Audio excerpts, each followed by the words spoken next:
The Straight Red Card is sponsored by Roughneck Scarves. Visit Roughneck Scarves for your supporters' gear from Seattle, Portland, New York, to the Philadelphia Union, and anything MLS to the English Premier League. Visit Roughneck Scarves at roughneckscarves.com.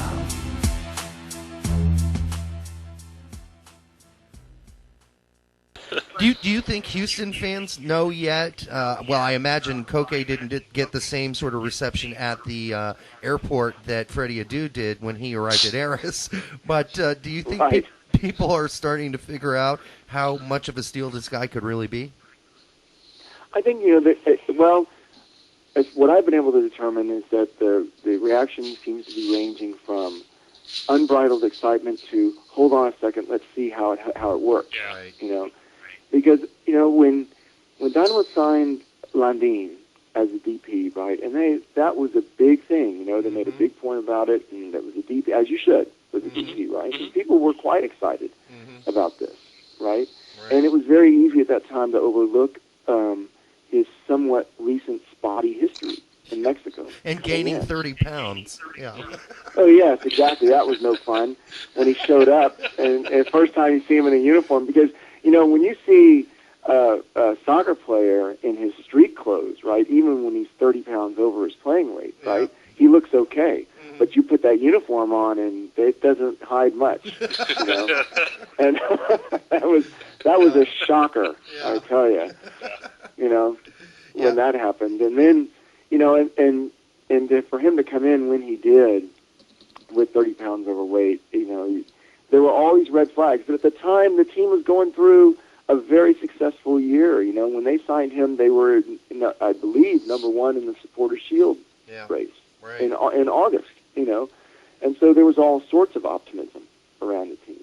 And so when it all went a little pear-shaped there, and literally and figuratively, in Landin's case, it eventually it took a while for them to pull the plug. I felt like at the time that if it had not been a DP signing, then Kinnear would have pulled the plug on that signing far, far earlier than he actually did. I was actually really, really surprised because, listen, Landin had some successes in the Mexican League, but there was a reason that he was being kind of shopped, really. I mean, he wasn't, I know Houston, was sniffing around, but they were actually trying to shop him, too. I mean, get rid of him. Oh, absolutely. He was getting no time at all at Cruz Azul, and, and so here comes the team from MLS wanting to offer this money on a loan deal, and I don't think they could say yes fast enough. Yeah, right. Should have been a red flag, really, you would think, but, well, he would think. But, there was a rumor going around that the Houston Dynamo were secretly interested in maybe plugging a deal with the Revs to get Benny Feilhaber. Did you hear anything like that, or they just? Well, I'd heard the same things you had. Yeah.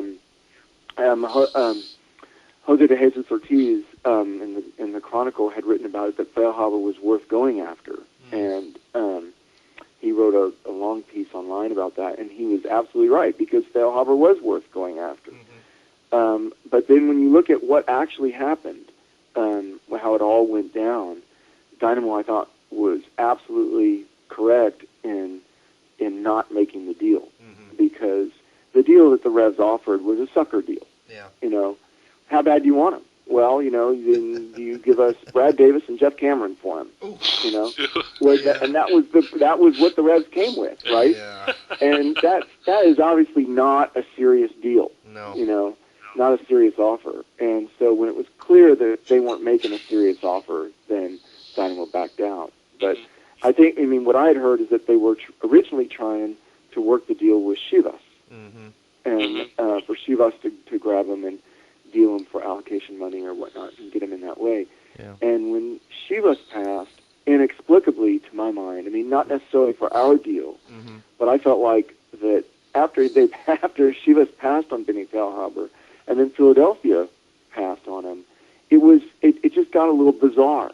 I felt because if I guess I don't know what goes through these discussions, and I don't know what's in the minds. But I'm looking at it from a distance. I'm looking at what Chivas is doing, and here they have.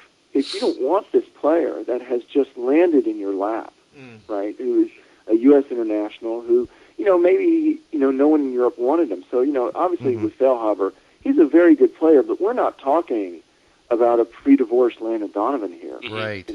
Right. I mean, we're not talking about a guy you want to break the bank on, but at the same time, you have a guy who is an extremely saleable commodity, I would think. Yeah.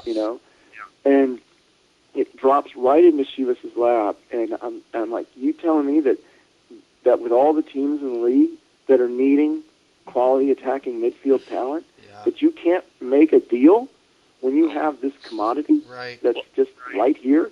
What is it that you're trying to do, here? I mean, and, Dan Loney wrote about that and extensively, and I had to agree with it all the way. It was, I felt like Chivas, to me, it stunk of incompetence. I mean, I don't want to, I'm not there. I don't know what they're thinking, but, it made no sense. And then, when it seems like Peter Nowak couldn't say no fast enough. Before it went to there's the some Revs, history there, yeah. Right, exactly, and maybe that's telling, But I felt like the Feilhaber story illustrated a really good point that Jonah Friedman made on ML Soccer site yesterday or the day before about what is better for American players of Feilhaber's age and experience level to sit around in Europe and not get any time to get paid to watch, basically, to get paid to train and watch weekend games, or to play, And if you're going to play all the time, then why not come back to MLS? Especially if it's second division Denmark, Yes, exactly. Or, you can go down the line. I mean, it's nice, but, I mean, to put yourself in the player's perspective, those checks, they spin really well. And that's a lot of money that you would have to be giving up with to come back just to get the minutes to play. So it's a difficult decision for these guys to weigh one or the other. But I think if you're going to improve, the only way you're going to improve is to play, and that's certainly no great insight. And wherever it is. So when I see Jose Francisco Torres not playing, for Pachuca, and going from a starter to a bare reserve, it makes me wonder, what is he? What's the value here to him? Go ahead, Brett. I was going to say, truth with Torres is that there's been rumors of him actually coming to MLS. He's talked about it. He wants to try to fight it out at Pachuca right now. But jumping back to Chivas USA, Derek and I, talked about Feilhaber quite extensively recently in our last podcast. And from what I understand, the way I look at it is that Chivas was, I assume that Chivas was trying to play the field as far as trying to figure out what they can trade him for, because as Derek said, they were going to wait one game to see if they wanted to pick him up. Ridiculous. Now, Derek's take on it is like, what's one game going to tell you that you don't already know? That was the harbinger of bizarre there, when you knew this was going to get weird.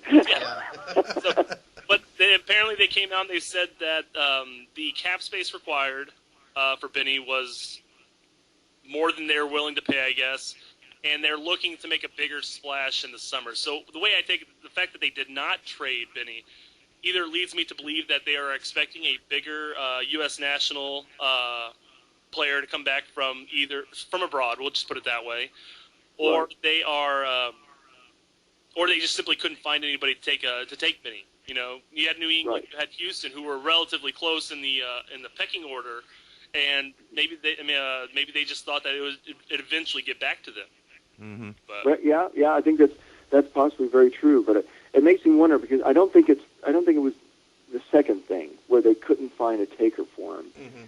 I don't think they tried. Other than Houston, because Houston was trying to work a deal with them early on. But I think it's probably the first one, and the name was Bofo Batista. But at the same time, the inner workings of how these deals get done in relation to the league, in relation to what you've got as a team, and then I guess Chivas's different case of who they are, of whatever they're trying to be today, and whether their connection back to the mothership or not. But, and you can't. I can't see how selling Feilhaber wouldn't give them extra money to spend. That's exactly what I was going to say. If they were planning on making a bigger splash this summer and it's not a U.S. national player, then selling their allocation spot to Houston for even allocation money would have made a massive difference. Wouldn't that have helped them sign Bofo Batista?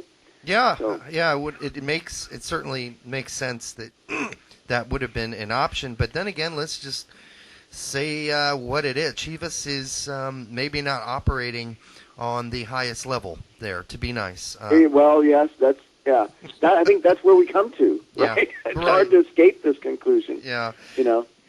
But from a purely New England standpoint, I thought that Feilhaber was a fantastic signing for them. And if this had come down before Dynamo had gotten Coquet and before Dynamo had brought in Javon Watson, then I think they may have tried a little harder to get Feilhaber at that point because, I feel like for the Revs, I think he slots in wonderfully because, Showy Joseph, when he's in there, has to carry the load, through the midfield, and he is exceptional in that role.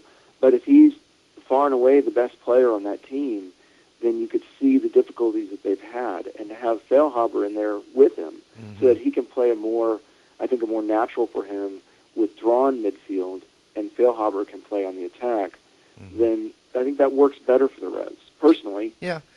There are no guarantees in this, as you well know, Mart. I mean, Benny could come here and have a really rough time making the transition from second division Denmark to playing in the MLS. It may not be as much of a given as we think. Yeah, well, you had mentioned that you had heard doubts about Benny's work ethic, and well, I'll tell you, you go in there under Steve Nichols' eye and you don't work hard, you're going to hear it. You're going to hear it fast.